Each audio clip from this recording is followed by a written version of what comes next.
Pastor Salomão da Paz. A carta de 1 João, queria ler com os irmãos no capítulo 2, versículo de número 6.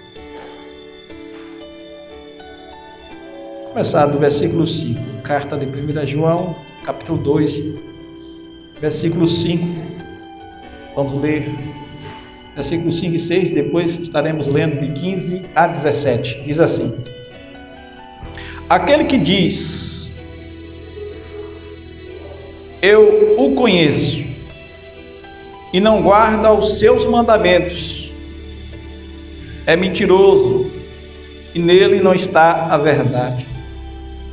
Aquele, entretanto, que guarda a sua palavra, nele verdadeiramente tem sido aperfeiçoado o amor de Deus.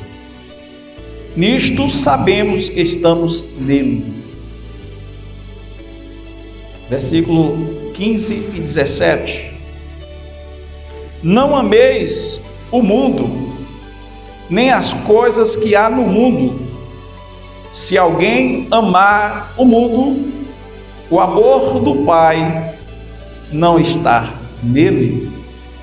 Porque tudo que há no mundo, a concupiscência da carne, a concupiscência dos olhos e a soberba da vida, não procede do Pai, mas procede do mundo. Ora, o mundo passa, bem como a sua concupiscência. Aquele, porém, que faz a vontade de Deus, permanece para sempre. Senhor, fala conosco, em o nome de Jesus. Amém. Assentar-se. Diga para seu irmão assim: viver em Cristo. Observe que nesta carta que João escreve, ele diz, aquele que diz que permanece nele, também ele diz que deve andar como ele andou, andar como Jesus,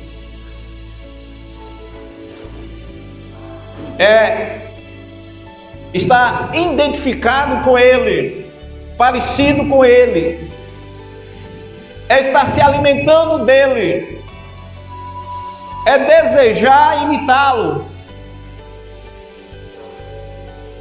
E eu pergunto para você nesta noite, você sente esse desejo de querer imitar a Jesus? Eu me lembro quando criança eu observava sempre aqueles heróis, Batman, né? Superman. E às vezes a gente pegava aquela capa, botava lá uma toalha, um lençol, e corria para lá e corria para cá, e havia uma motivação da gente quando criança e vivia um sonho de querer imitar aqueles personagens. E alguns dos personagens de quadrinho que nós líamos muita revista em quadrinhos. E eu me lembro que quando criança, às vezes até nós comprávamos na banca de revista e começava a andar para a escola com aquelas revistas de quadrinho. Para vocês que são mais novos, não sabem o que é isto.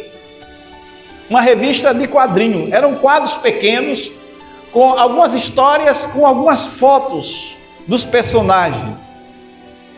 E eu me lembro que às vezes a gente entrava dentro daquela leitura, ia para a escola andando e as ruas eram ruas alagadas em período de chuva. E eu me lembro que algumas das vezes eu ia com meu irmão e de repente a gente estava dentro d'água porque a gente não percebia que nós estávamos andando e vivíamos um sonho em quadrinhos a ponto de não percebermos o perigo que estava à nossa frente. Porque nós adentrávamos naquele personagem em quadrinho. E nessa caminhada que nós tínhamos, sem percebermos de fantasia, nós éramos frustrados porque teríamos que voltar para trocar o tênis, porque molhado o tênis e sujo a meia, não daria para ficar a manhã toda na escola. E nós tínhamos, quando criança, sempre alguém como referência, algum jogador de futebol. Eu me lembro que quando eu jogava bola, alguns colegas iam bater falta, e quando iam bater falta, depois do momento que nós jogávamos e treinávamos, ficava até o final do dia, só treinando falta, pênalti. E alguns goleiros que tinham ali da adolescência, quando defendiam a bola, gritavam o nome daquele, para ele que era o herói, que era aquele goleiro preferido.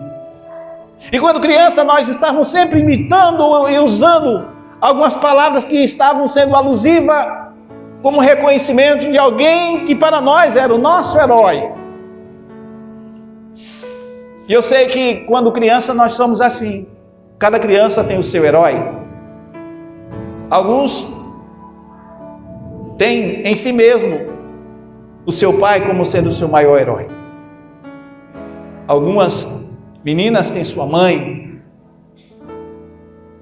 E quando eu falo sobre este assunto, alguns até se frustram porque não foram exemplos de pai, não foram exemplos de mãe.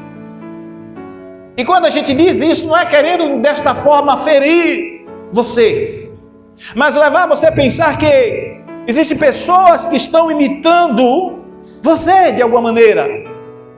Existem pessoas que estão olhando para você e desejando ser como você. E às vezes até as nossas ações nem sempre são as melhores. E de forma inconsciente, nós estamos sendo copiados por aqueles que nos observam. E como temos sido nesta vida em Cristo?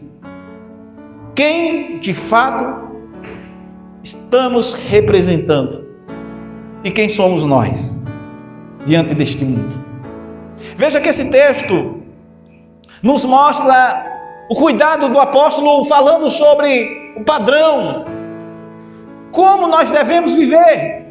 E quando ele descreve mostrando que aquele que, entretanto, não estiver guardando a sua palavra, ele diz que aquele que guarda permanece nele, mas aquele que não guarda, este não pode ser aperfeiçoado em amor, este não pode ser melhorado.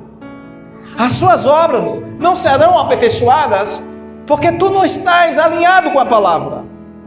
Se você, se eu não estivermos observando isto, e ele chama a atenção dizendo assim, olha só, amados, vos escrevo um mandamento, e não vos escrevo algo novo, senão um mandamento antigo, o qual desde o princípio tiveste. E esse mandamento antigo é a palavra que vocês tinham ouvido, é a palavra que até hoje vocês têm no púlpito ouvido, lido, é essa palavra, que ao longo dos anos tem sido preservada para a nossa integridade e para a manutenção da nossa alma, para que possamos estar sendo aperfeiçoados em Deus e sejamos parecidos com o seu Filho. Mas como nós podemos viver em um tempo tão difícil como este, irmãos, em Cristo? É preciso observar como nós temos andado e refletirmos sobre aquilo que nós temos a oferecer a este mundo. Ele diz que aquele que vive em Cristo deve andar na luz. Na carta de João, versículo 6 do capítulo 1, versículo 6 e 7, ele diz assim, se dissermos que mantemos comunhão com Ele e andarmos nas trevas, nós somos mentirosos e não praticamos a verdade. Se porém andarmos na luz como Ele na luz está, mantemos comunhão uns com os outros, e o sangue de Jesus Cristo nos purifica de todo pecado. É o sangue que nos purifica na proporção que nós andamos na luz, na proporção que nós temos comunhão, nós estamos sendo lavados pelo sangue da água, que é a palavra. E ele fala no capítulo 1, versículo 6 e 7, que se andamos assim, nós estamos na luz, mas se assim não andamos, estamos nas trevas. Ele disse que este sangue, quando nós estamos na luz, é que nos purifica. O sangue só purifica quem está debaixo desta graça salvífica, do plano de redenção na pessoa de Jesus. Aquele que ouve a palavra e atente à palavra. Aquele que ouve a palavra e guarda a palavra. E isso tem me preocupado, porque muitos de nós estamos vivendo uma religiosidade que tem nos afastado de Deus. A religiosidade, irmãos, tem sido um empecilho, porque alguns acham até que simplesmente estando dentro da igreja e tendo a carteirinha de membro, e se não estiver vivendo conforme aquilo que a palavra nos mostra, que é o sangue de Jesus que nos purifica quando nós andamos nele. E para que possamos gozar disto, vivendo em Cristo, nós devemos, em primeiro lugar, estarmos andando nele. Andar na luz significa ter testemunho de vida, pois Jesus ensinou que devemos ser luz do mundo, em Mateus 5, versículo 14, quando ele diz: vós sois a luz do mundo. Não se pode esconder uma candeia debaixo do alqueire, mas se põe no velador para que ilumine toda a casa. Não se põe uma luz debaixo de uma cama, não se põe uma luz debaixo de algo para sufocar, mas a luz tem que estar no lugar bem alto para que todos vejam a sua iluminação e venha ser alcançado por ela. Existem pessoas que precisam ser alcançadas por mim, existem pessoas que precisam ser alcançadas por você. E como luz, nós devemos brilhar. E este brilho não pode ser, irmão, simplesmente quando nós estamos com o microfone na mão. Esse brilho não pode ser simplesmente quando nós temos um cargo. Mas esse brilho, ele é um brilho que está em nós, pelo fato de Cristo estando em nós, nós vivemos na presença dele. E as pessoas olham para nós e dizem: você é diferente. Porque você fala diferente. Você ama verdadeiramente. Irmãos, o diabo pode imitar tudo. Você já viu aquele personagem do lobo mau, naquela historinha que chapeuzinho vermelho, né? Que o lobo mau vai e aparece, todo disfarçado ali, mas ele deixa o rabinho dele fora e logo depois ela percebe que ali é uma face, ali é o perigo. Então, quando a gente olha para a palavra de Deus, irmãos, o diabo ele pode imitar os dons, ele pode imitar muitas coisas, mas existe algo, irmãos, que jamais ele poderá imitar.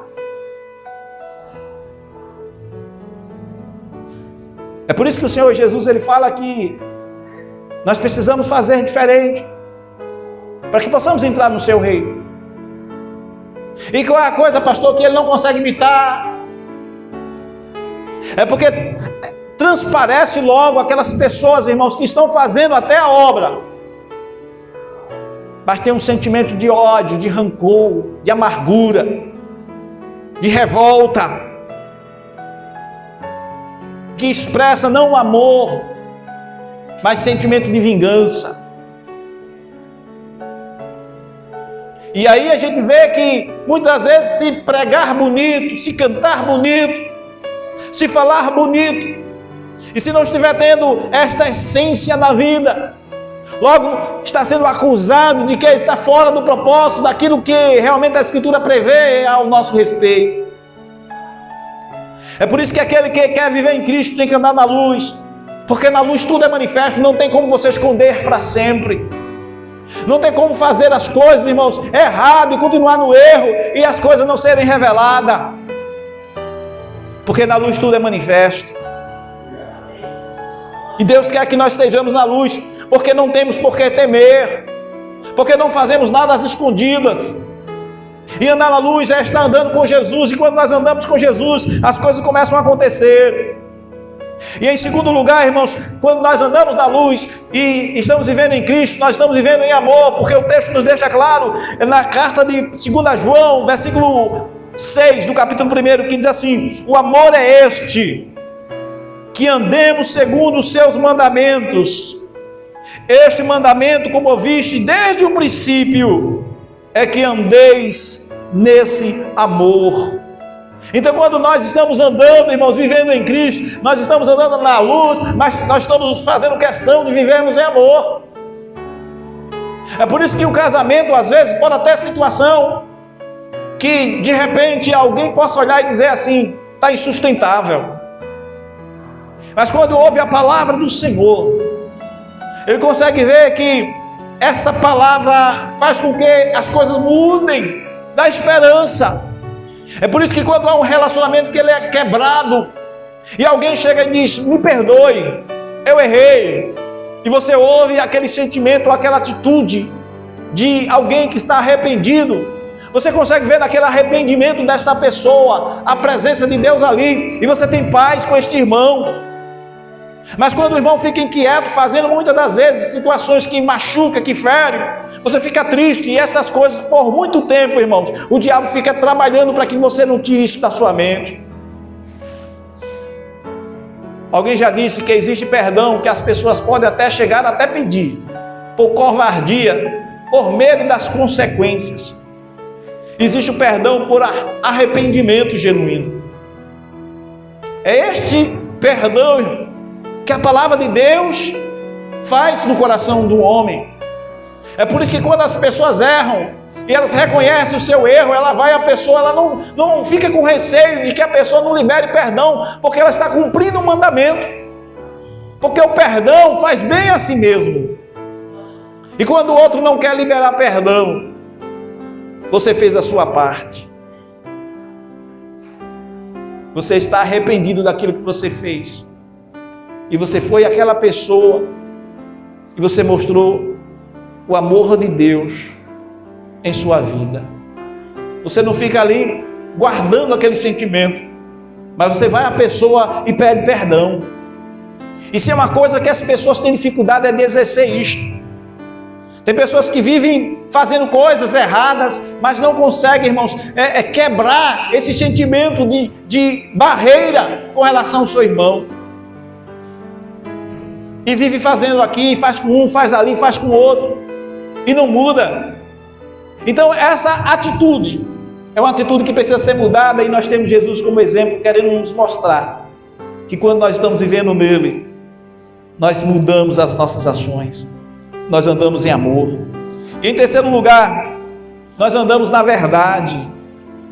Na carta de 3 João, versículo 1, versículo 3 e 4, capítulo 1, versículo 3 e 4, diz assim: pois fiquei sobremodo alegre pela vinda de irmãos e pelo seu testemunho da tua verdade. Como tu andas na verdade, não tenho maior alegria do que esta, de ouvir que os meus filhos andam na verdade. A gente vê nesta carta, nessa terceira epístola de João dizendo que não existe maior alegria do que esta, você vê que os seus filhos andam na verdade. E será que essa não deve ser a minha alegria? Será que essa não deve ser a sua alegria? Será que essa não deve ser a sua alegria, mãe, você pai? Será que não é a vontade de todos nós vivermos assim? É por isso que quando nós estamos vivendo assim, irmãos, as coisas começam a acontecer. Deus está presente. E a glória do Senhor é derramada sobre a vida da igreja. A glória do Senhor é derramada sobre a vida da família. Quando nossos filhos erram, e nós admoestamos e percebemos que eles erraram, e eles ficam tristes, e eles demonstram naquela atitude, aquele sentimento, e chega para nós dizendo: eu errei, me perdoe. Irmãos, é tão bom você abraçar o seu filho, você abraçar a sua filha, e ter esse sentimento de que eles estão aprendendo. Mas se você não der o exemplo, quando você disser uma palavra e você ferir o seu filho, e você não for a ele, e não falar isto a ele, expressando aquilo que você de fato não queria que acontecesse, você gostaria que fosse diferente. Quando nós fazemos isso com nossos filhos, irmãos, logo nossos filhos começam a praticar conosco. E quando eles errarem, eles vão ter medo de procurar você como pai. Isso é agradável aos olhos de Deus, e a família, ela é alicerçada, ela é corrigida, e sendo praticado isso no lar, quando a gente chega na igreja, as coisas começam a acontecer dessa forma. Mas quando nós não exercemos isso lá fora, trazemos para dentro da igreja, e nós continuamos fazendo do mesmo jeito, não tem pastor no púlpito, não tem bispo, não tem Espírito Santo que faça a obra, se você não permitir, se você não der lugar, porque é preciso que haja uma liberalidade para que o Espírito possa estar agindo na vida de cada um. Nós precisamos estar nos abrindo para que o Espírito penetre, e esta graça, irmãos, que é um favor imerecível, alegre o nosso coração, nos trazendo paz, segurança, que quando nós procuramos alguém, nós temos esta paz.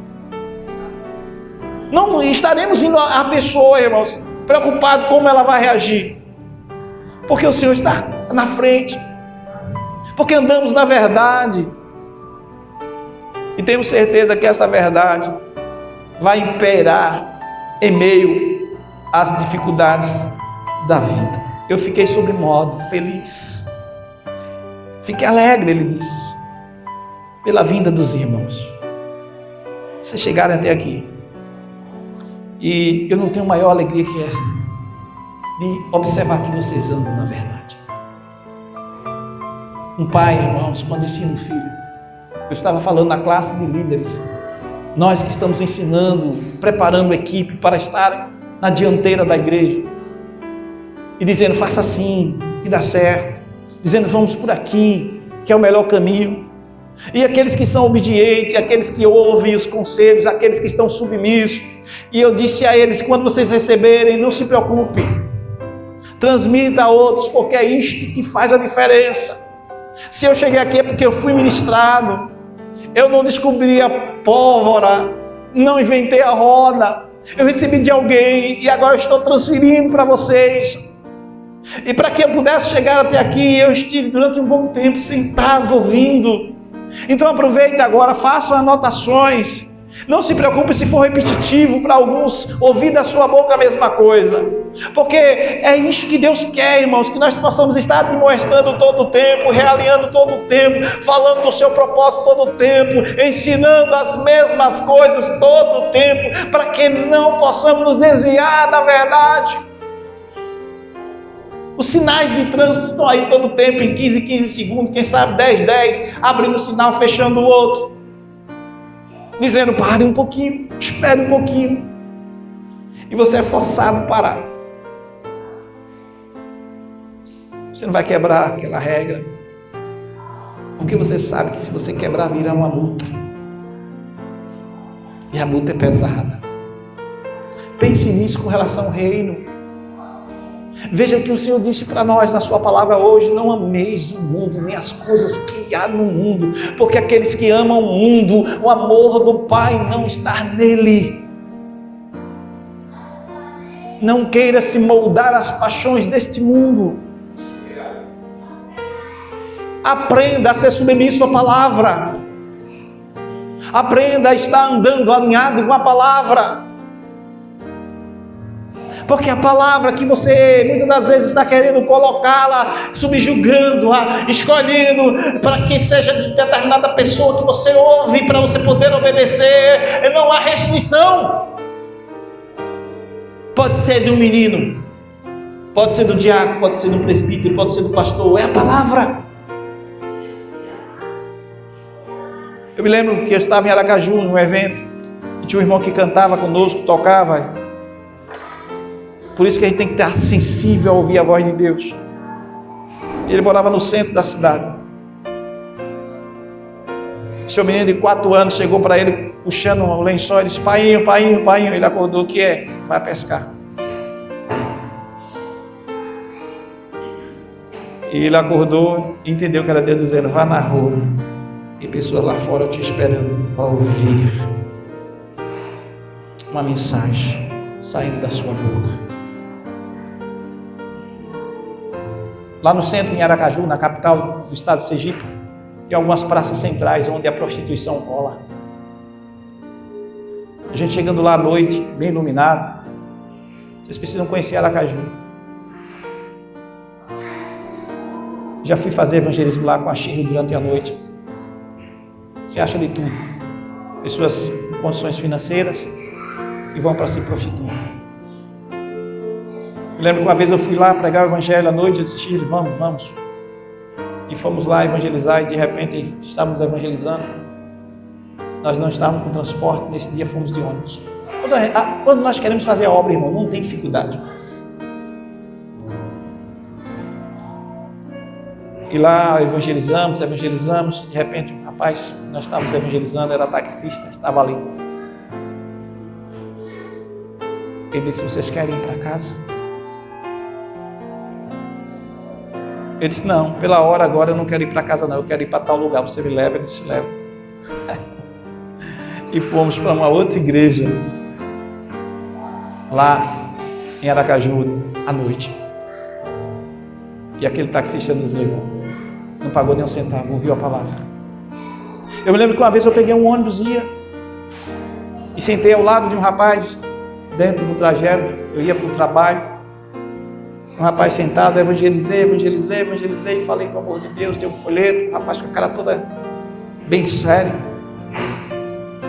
E eu disse, ele não está gostando do que eu estou fazendo e falando aqui. E preguei o evangelho durante todo o trajeto. E teve um determinado lugar que chegou, ele levantou, não me deu uma palavra. Chegou na catraca, pagou a passagem dele, pagou a minha e disse, ei, ligou. Aí eu olhei, você, eu? A sua está paga. Eu disse, oh, glória a Jesus. Às vezes, irmão, nós estamos fazendo algo e achamos que há pessoas insatisfeitas. Há pessoas que não querem que seja desse jeito. Mas Deus quer. Porque existe, de repente, uma pessoa que está recebendo. E nós não estamos entendendo o que Deus está fazendo. Como eu não entendia, eu achei que aquele homem ali estava revoltado ao ouvir aquela pregação e que eu estava importunando, mas eu não parava de falar do amor de Jesus. E Deus, para me consolar, fez aquele homem dizer, está paga a sua. E eu sabia que eu estava fazendo aquilo que era certo. Não pare de andar com Jesus, que você sempre terá respostas certas. Jesus está querendo se revelar. Ele está querendo nos moldar para que sejamos luz, possamos resplandecer como luz neste mundo em trevas. Que Deus nos abençoe. Eu quero